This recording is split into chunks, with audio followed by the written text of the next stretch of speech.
Hello God. Today we're going to be talking to you about how to use the HPLC. HPLC stands for High Performance Liquid Chromatography. If you zoom in a little bit closer, I can show you here. This first part of the HPLC is our isocratic pump. This machine needs to be turned on first. Once this machine is turned on, then we can go to our conductivity detector, and then we can turn that machine on. So, after you turn on the pumps, computer is on for us, gratefully. After you turn on the computer, you want to go to the breeze tube. Click the breeze tube. Student name, all you do is student, click enter. Once you're here, you want to make sure it's on class cations, because that's what we'd be testing for. And you want to go to pump and conductivity. And then once you do that, go down to OK. Initializing Breeze 2. Breeze 2 is the main program we use for the HPLC. Afterwards, you'll get this screen pop up. It may look intimidating, but don't worry, Mike, you know how to use it. After this screen pops up, you want to make sure to equilibrate the machine. Okay, so you want to hit this button down here. This is the equilibrate button. So you hit that, give that a click.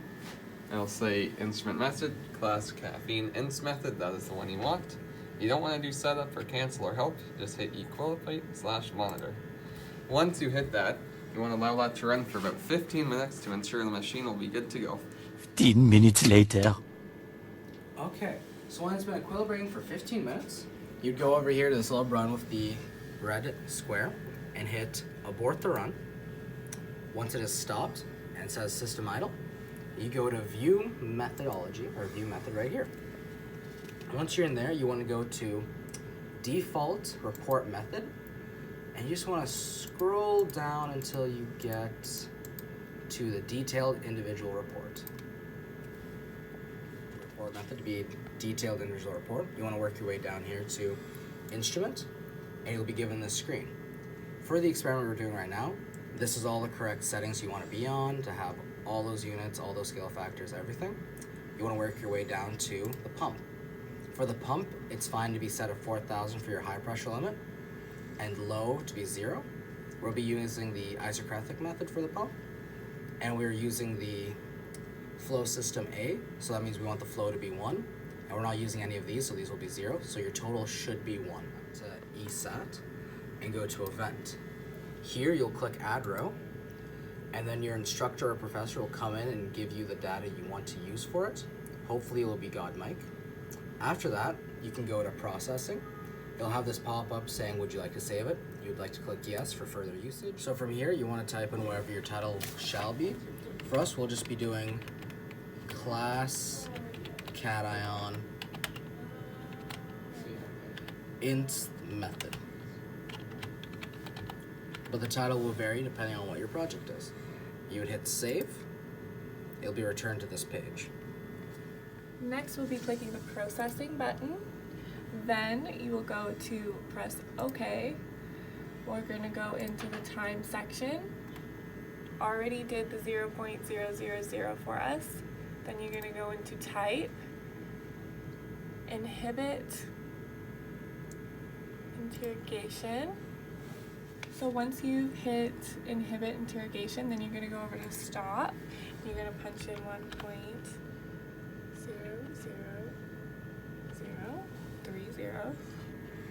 Now, we've got enter. So now we are going to click on components up at the top, and you are going to have to only put in the name and the retention time. After that, everything else will fill in. When you type in the name, your peak match, Y value, fit, and weighting will pop up automatically for you. Then you have to punch in your retention time, and it will give you your RT window time. So you'll fill in the rest of the chart, and then we'll move on to the next step. So once you've filled in the rest of the chart, this is what it should look like. Now we're going to move on to default amounts. This is the chart, and I'm going to fill that in. Now, once you fill out the chart, this is how it should look. Whenever you're trying to copy this, it should look exactly like this with all the zeros and everything out. Okay, so once you have done the default amount tab, you want to go to the method set button. Click method set. you'll get a prompt asking you if you'd like to save them before continuing. At this point, you want to choose yes. Once you choose yes, it's going to ask what your title of the name is going to be. So this title name is unfortunately too long, so we're just going to delete the eSatin channel 1 and save it as class cation inst method. After you do that, click save.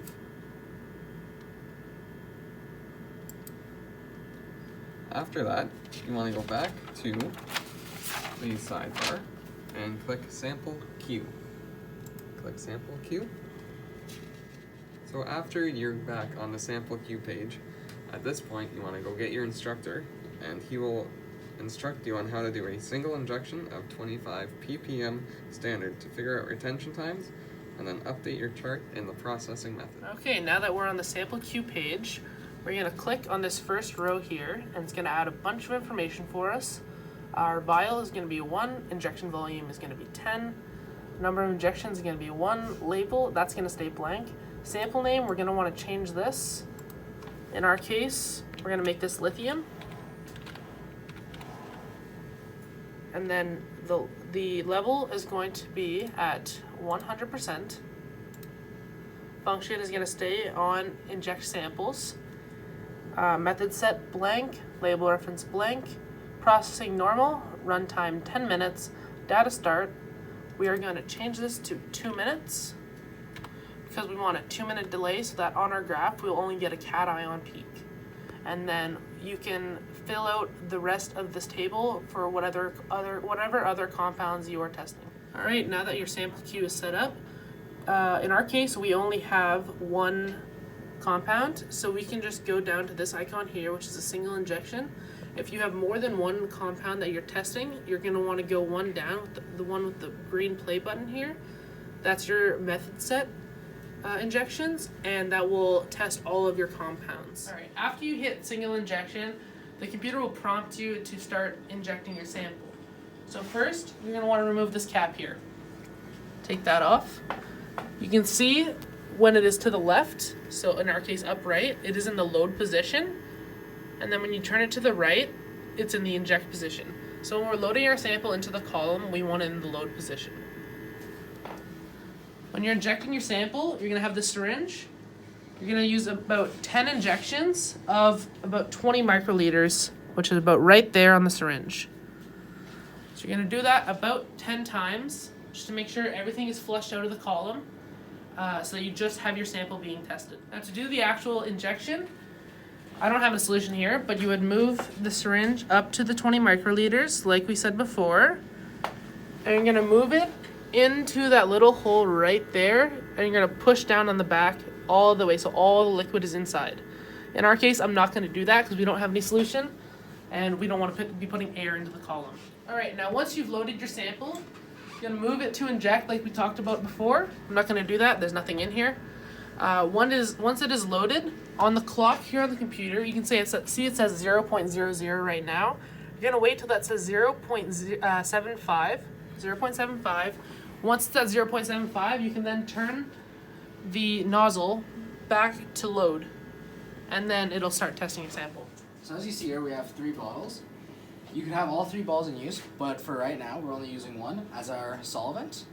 When making our solvent, we have to use certain things. So for this one, it used 3 millimolar of nitric acid to dissolve the chemicals. But when you are done making your solvents, you want to come here with your instructor. For our example, it would be God Mike.